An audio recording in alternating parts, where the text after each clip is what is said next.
Bonjour les enfants, alors pour aujourd'hui on va essayer de terminer la semaine du fichier que normalement vous faites avec Monsieur Robic, mais je sais qu'il vous a envoyé d'autres travaux. Donc du coup on va commencer tout d'abord par l'orthographe. Donc vous vous rappelez, la semaine dernière, vous avez vu le féminin des adjectifs, cette page-là. Et donc du coup, il y avait ensuite cette page qui va avec, toujours sur le féminin des adjectifs, que vous avez l'habitude de faire plutôt en autonomie, je crois.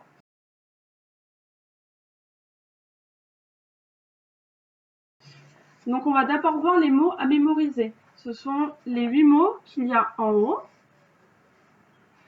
Et donc, ce sont 8 adjectifs. Puisqu'on est en train de voir le féminin des adjectifs, bien forcément, ce sont 8 adjectifs. Clair, quelque chose qui est clair, alors ça peut être le ciel est clair, ou ça peut être l'explication est claire. C'est soit la couleur qui est claire, soit quelque chose qui est clair, ça veut dire que c'est facile à comprendre. Ensuite, on a l'adjectif facile que vous connaissez. Je pense que tout le monde connaît la signification. Mauvais, pareil, je pense que vous connaissez. Vivant aussi. Sale, je pense que ça ne pose pas de problème. Court, pointu. Pointu aussi, c'est par exemple un triangle a des bords, des sommets pointus. Les ciseaux sont pointus. Voilà. Et utile. Utile qui sert dans la vie, qui sert à quelque chose. Donc, je vais vous expliquer les différents exercices que vous avez à faire et ensuite vous pourrez venir pour la correction. Alors, le premier exercice, vous avez des phrases, donc 4 phrases, et il faut les compléter avec des mots, donc parmi ces 8 mots à mémoriser. Alors, il faut bien comprendre le sens de la phrase pour savoir lequel des 8 mots vous avez utilisé. Vous allez utiliser pour remplir dans le trou. Voilà. Alors, là, vous n'avez pas à faire d'accord au féminin puisque tous les noms qui vont avec sont des noms au masculin. Donc, vous pouvez les recopier comme ils sont écrits dans les mots à mémoriser. Dans l'exercice 2, vous devez écrire le contraire de chaque adjectif. Donc, vous avez 4 adjectifs, d'accord? Et donc, il faut trouver le contraire, le mot qui veut dire le sens opposé. Par exemple, si je dis jeune, le contraire, c'est vieux. Si je dis haut, le contraire, c'est bas. Donc, pareil, le contraire de chaque adjectif, ce sont un des mots que vous avez en haut. Donc, pareil, vous avez juste à le recopier à côté de chaque contraire. Dans le troisième exercice, alors là, c'est un exercice d'accord. C'est-à-dire que vous avez, par exemple, le premier, c'est un spectacle vivant. Un spectacle, c'est masculin. Donc, vivant, on a mis l'adjectif vivant au masculin. Et ensuite, vous avez une fête. Une fête, c'est féminin. Donc, il va falloir utiliser le même adjectif, vivant, mais le mettre au féminin. Et c'est pareil pour les 4 exercices de l'exercice 3, les 4 phrases, les 4 exemples. Ensuite, vous allez dans l'exercice 4, donc vous allez devoir retrouver à quelle famille de mots les adjectifs appartiennent. Donc vous avez 6 familles de mots. Par exemple, dans utiliser, on peut avoir le mot utilité qui fait partie de la même famille de mots. D'accord? Mais il y a aussi un adjectif dans ceux que vous avez à apprendre dans les mots à mémoriser. Donc, il faut trouver celui qui va bien dans la famille de mots. En fait, dans les familles de mots, on a une même base. D'accord? Par exemple, je vais vous donner l'exemple du premier. La facilité.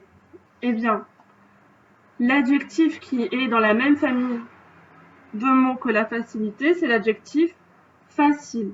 vous voyez que les premières lettres sont pareilles. F, A, C, I, L. Et après, cela change pour faciliter. Donc c'est I, T, E accent aigu. Ou facile, ou c'est un E. D'accord?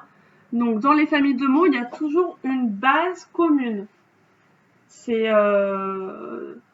toujours des lettres qui sont en commun dans tous les mots qui appartiennent à cette famille de mots.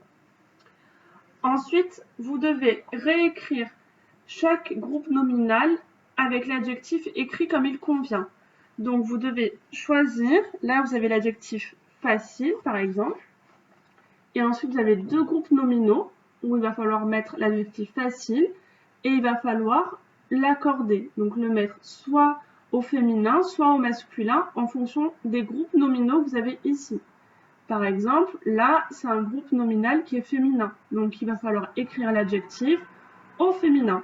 Là, c'est un groupe nominal qui est masculin, donc il va falloir écrire l'adjectif au masculin. Ensuite, pareil, pour l'exercice 6, c'est la même chose. Pour l'exercice 6, vous devez choisir entre les deux accords possibles de l'adjectif. Par exemple, dans le premier, vous avez clair qui se termine par un R ou claireux avec un E à la fin. Vous devez choisir lequel vous allez mettre en fonction du nom. Là, c'est uno, donc vous posez la question, est-ce que uno, c'est masculin ou féminin? Si vous pensez que uno, c'est masculin, vous écrivez clair sans E à la fin.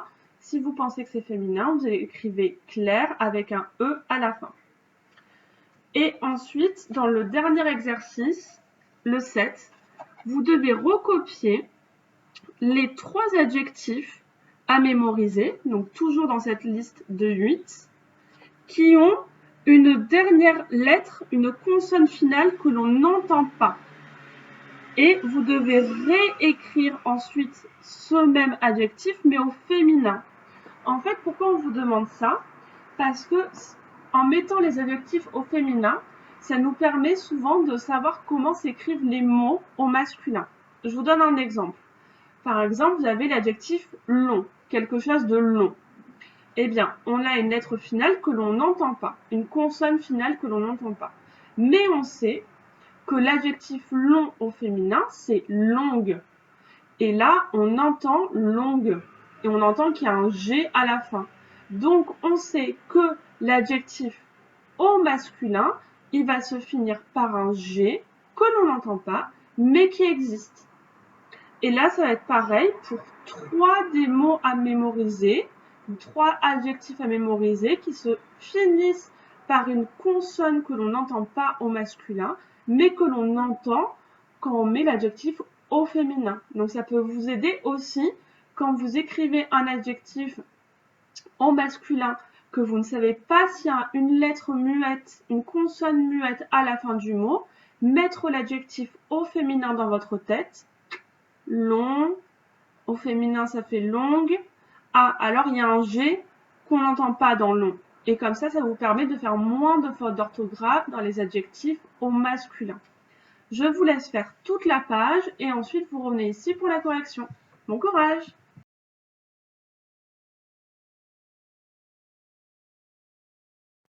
Donc nous revoilà pour la correction. Alors, dans le premier exercice, il fallait donc compléter les phrases avec des mots mémorisés.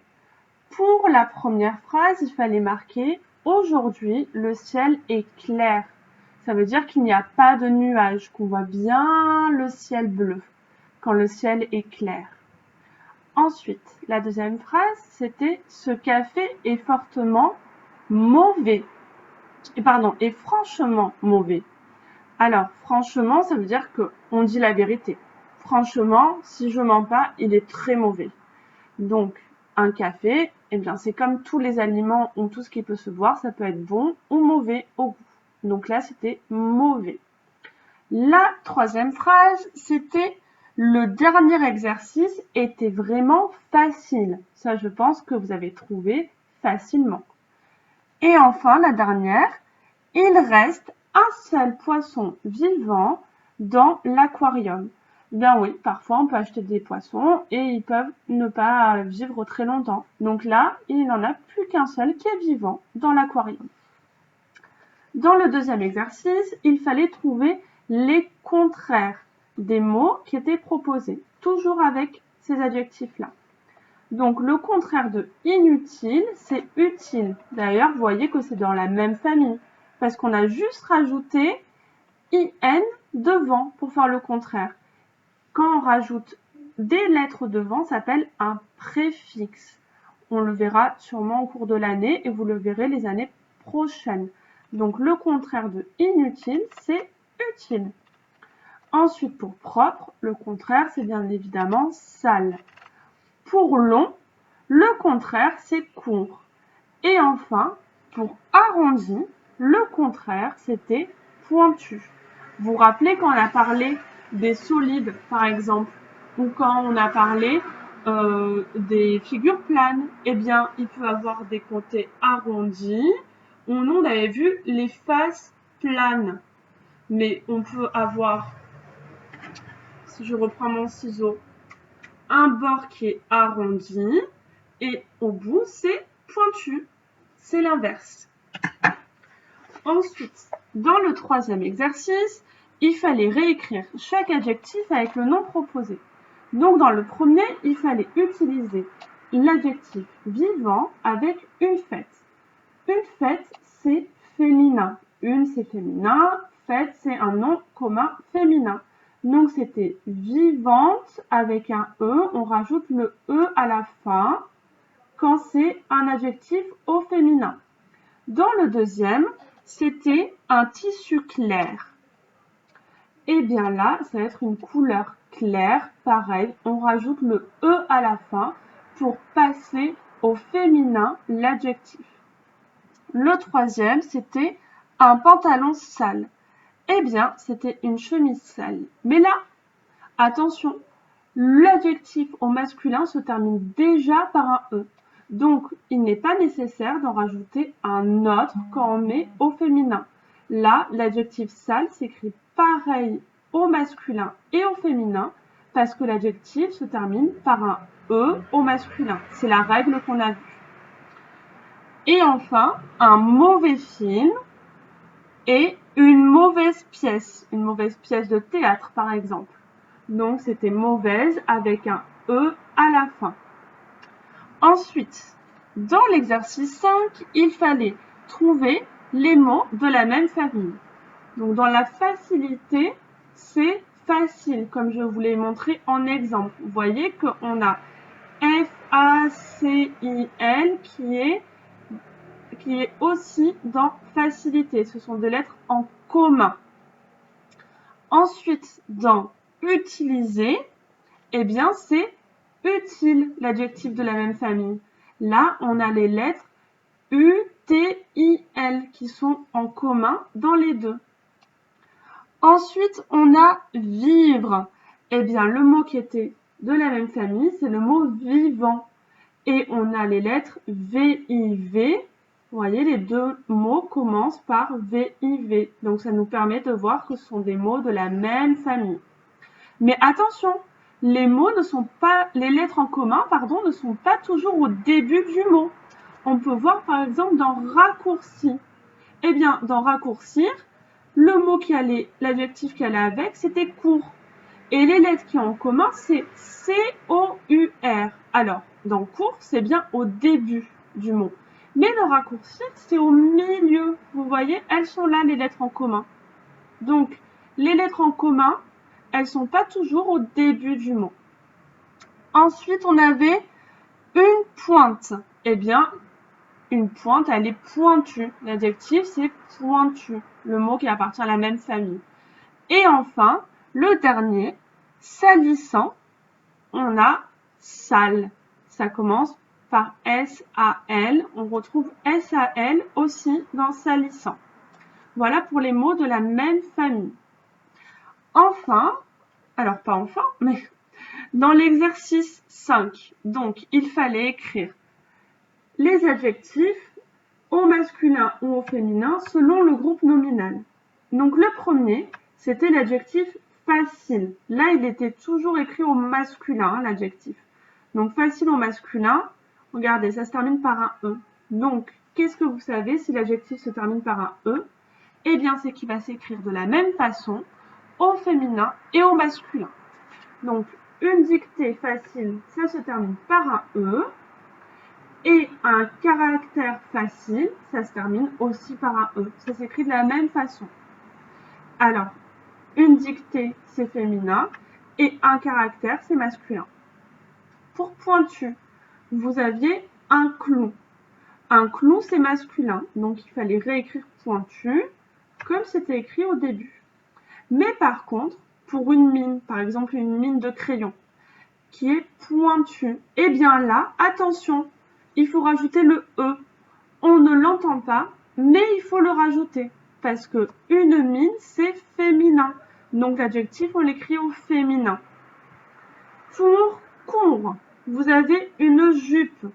Une jupe, c'est féminin. Donc on écrivait courte, une jupe courte.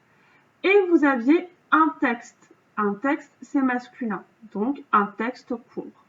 Et le dernier, enfin, c'est utile. Donc là, pareil, l'adjectif se termine par un E. Donc il s'écrit de la même façon au masculin et au féminin.